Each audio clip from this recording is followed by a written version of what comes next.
Arada han yol ispayi bitti, arada yol. İşi zaaf bulaşıyor, ne var?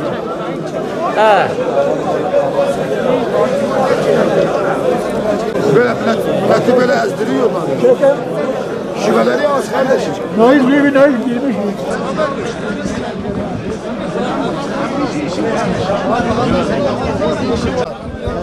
Hayvan sahibiyim. Evet.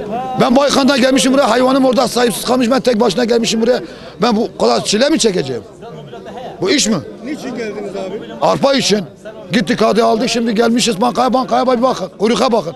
Kimi Şirvan'dan gelmiş, kimi Pervali'den gelmiş, kimi Kurtalan'dan gelmiş, kimi Baykan'dan gelmiş. Köylerde bu karı içinde. Millet bu kadar gelmiş rezalete mi çekiyorlar? Şubeleri açsınlar. Bu iş değil ki babam. Ha büyüklere sesleniyoruz. Millet hep böyle bir baksınlar, bir görsünler. Milleti bu çileden çeksinler. Para yatırmaya geliyoruz bak millet şimdi geri gidecekler insanlar. Yine yol parası verecek. Yine geri gelecekler. Bu iş olmaz ki. O arpa parasını yatıracağız. Devlet arpa veriyorlar. Böyle bir razılık daha böyle veriyorlar. Abi millete bak milleti görüyorsun. Halimizi görüyorsun işte budur. Siz nereden geliyorsunuz abi? Biz Şirvan Kırtepe'de geliyor. Evet. Niçin geldiniz buraya? Arpa için. Evet. Para yatıracaksa 3 saati biz burada bekliyor. Sırada hala bekliyor. Sıra yok. Ne kadar hayvanınız var? 600 var. 600 var, arpa yok, ot yok. Çok pahalıdır onun için. Daha mı uygun veriliyor? Daha uygundur. Ne kadara verilecek burada? 2 milyon 280'dir. Piyasada ne kadar? Piyasada 4 milyon. Kaç saattir buradasınız abi? Ulan 3 saati buradayım. 3 saat biz burada bekliyor. 6 ton 400 kilo veriyor. Eğer her ay verse iyidir, vermezse bize yetmiyor. Çok az veriyor.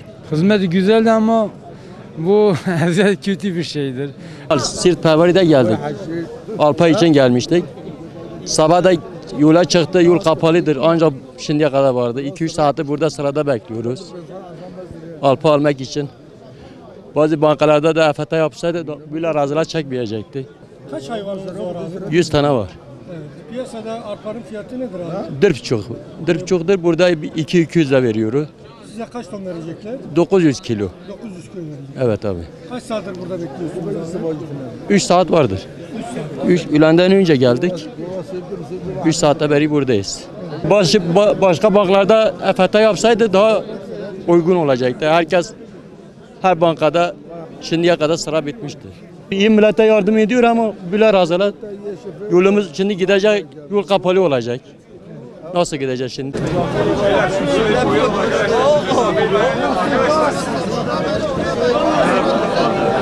Gelin usta, açılın gelin. Ha gelin. Gelin. Gelin.